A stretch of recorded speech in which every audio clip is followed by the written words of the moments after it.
le magazine des jeunes entreprises à Taïwan, Graines de Business.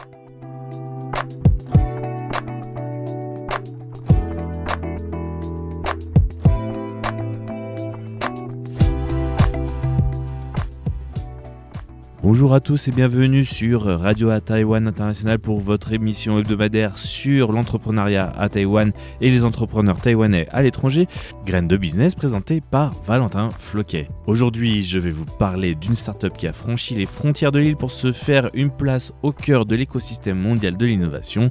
Il s'agit de PAX. PAX, propulsé par le prestigieux accélérateur américain Y Combinator que je ne vous présente plus. J'en ai parlé largement assez lors de mes anciennes émissions et qui est un véritable tremplin pour les plus grands success stories de la tech américaine. PAX est l'exemple même d'une vision taïwanaise qui s'internationalise sans perdre ses racines. Et donc, le principe est de combiner l'agilité, l'ambition et la pertinence et ses fondateurs redessinent le secteur avec leur secteur avec une audace qui inspire et il s'agit du transport et de l'importation. Mais donc, qui sont ces entrepreneurs derrière PAX? Comment ont-ils séduit Y Combinator? Et surtout, que peut-on apprendre de leur parcours pour nourrir nos propres idées? Je vous propose de rester avec nous pour se plonger dans une aventure entrepreneuriale made in Taïwan au rayonnement global avec PAX.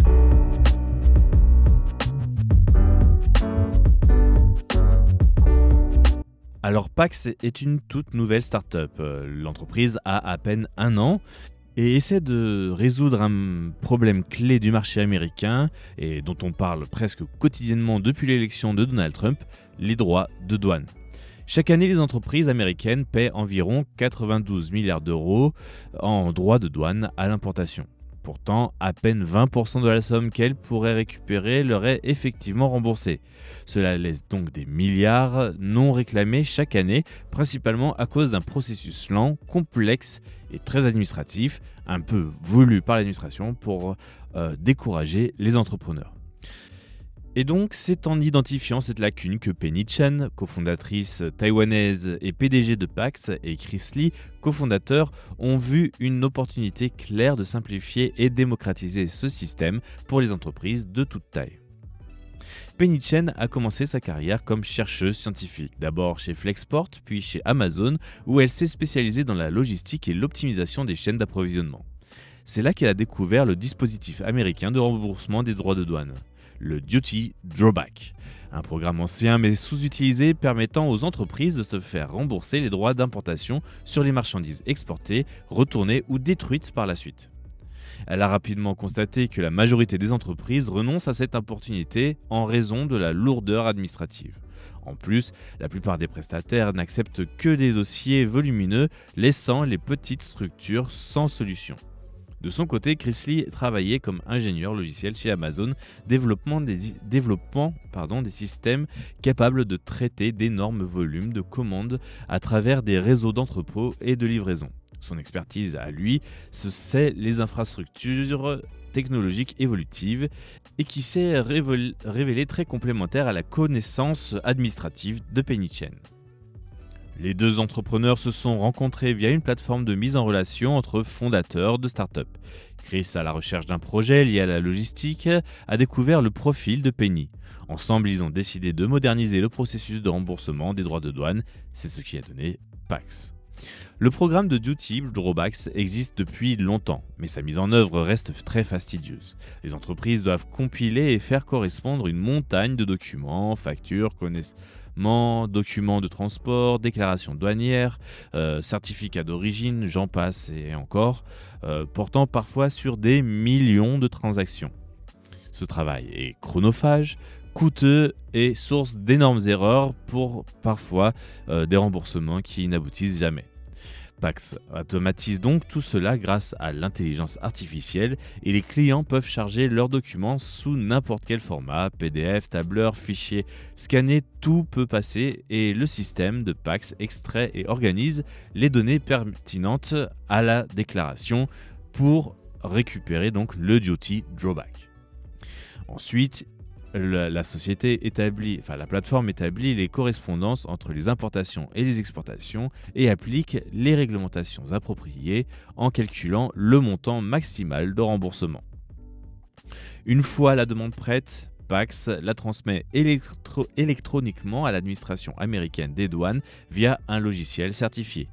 Les clients peuvent ensuite suivre l'avancement via un tableau de bord, consulter les détails des remboursements par type de produit, pays d'origine ou de destination, et permet donc de comprendre la logique du calcul. L'équipe explique que tout le processus est géré de bout en bout. Une fois les données reçues, ils sont en mesure de préparer et soumettre une demande en environ une semaine. Bien que Pax repose fortement sur l'automatisation, l'expertise humaine reste essentielle. L'entreprise emploie des spécialistes de l'industrie ayant des décennies d'expérience en droit douanier et en conformité réglementaire. Ces experts interviennent pour les cas complexes, vérifient les dossiers et assurent la liaison avec les administrations si nécessaire.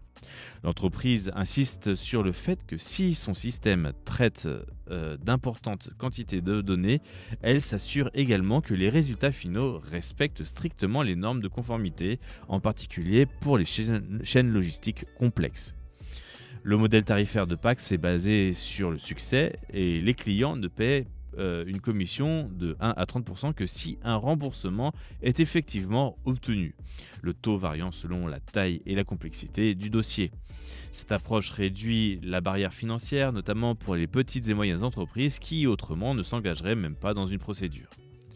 Pax collabore également avec des courtiers en douane et des sociétés de logistique. Certains partenaires utilisent leur logiciel pour améliorer leur propre efficacité, tandis que d'autres redirigent leurs clients vers Pax qui gère ensuite tout en arrière-plan. Le portefeuille de clients couvre des secteurs variés comme les cosmétiques, les pièces automobiles, les dispositifs médicaux, la bijouterie, l'électronique, souvent des produits caractérisés par un grand nombre de petites transactions, ce qui complique encore les démarches traditionnelles de drawback. Si Pax se concentre aujourd'hui sur le remboursement des droits de douane, les cofondateurs voient cela comme un point de départ.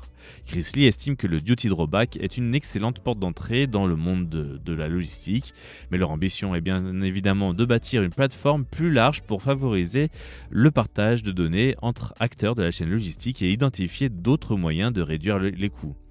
Pax développe actuellement de nouveaux outils pour gérer les entrepôts sous douane, planifier les zones de libre-échange et fournir une analyse approfondie des chaînes d'approvisionnement.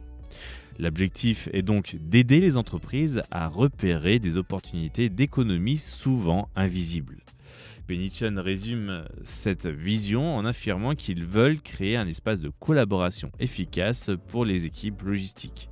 Avec les bonnes données et analyses, ces équipes pourront prendre des décisions plus intelligentes, non seulement en matière de remboursement, mais aussi sur la façon et gère la logistique dans son ensemble. Par ailleurs, j'ai écouté une interview donc de Penichen où elle expliquait en fait que cela faisait, alors à l'époque l'interview date d'il y a 8 mois environ, elle disait que cela faisait seulement quelques mois qu'elle avait créé sa startup, donc c'est un produit encore très récent, elle expliquait donc aussi un petit peu son parcours à travers Y Combinator, comment elle a été repérée par cet accélérateur qui est très connu parce que il a vu des projets comme Twitch sortir de terre ou d'énormes paquebots entre guillemets de l'entrepreneuriat actuel ou des startups qui sont passés donc par la machine Y Combinator pour devenir ce qu'ils sont aujourd'hui. Il faut donc comprendre que Y Combinator ne choisit pas ses produits au hasard, c'est d'abord et avant tout c'est un accélérateur qui n'est pas là pour faire du flicage de start-up.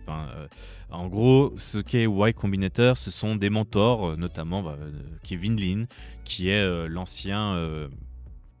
un des anciens fondateurs de Twitch, ou en tout cas un des anciens cadres de Twitch à ses débuts, qui est maintenant vraiment très impliqué dans le monde de l'investissement et de ce qu'on appelle le capital risque, et qui est donc et donc prend du temps pour aider les nouvelles startups de Y Combinator à prendre le droit chemin et à prendre des décisions stratégiques, plus en lien en fait avec la stratégie de la startup sur un avenir à moyen terme, que faire du conseil sur du micromanagement, hein, comme on dit, de la microgestion de l'entreprise. Ils n'essaient pas d'éteindre les feux, hein. Eux, ce qui intéresse ces mentors, c'est d'abord de donner des grandes lignes et donner un chemin à suivre sur des choses au final auxquelles l'entrepreneur n'a pas le temps de réfléchir en général, parce qu'il n'a pas le temps. Et donc c'est ce qu'a fait notamment Y Combinator et les mentors qui ont aidé Pax avec Penny Chen et Chris Lee dans leur démarche sur les douanes. Et il faut savoir en fait que Y Combinator aussi a un panel de mentors incroyable. Il y a plus de 150 entrepreneurs en dehors des anciens de l'accélérateur. Donc il y a vraiment des conseillers dans tous les domaines, et y compris dans le domaine de Pax, qui est à la fois la logistique, l'intelligence artificielle, mais aussi l'administratif.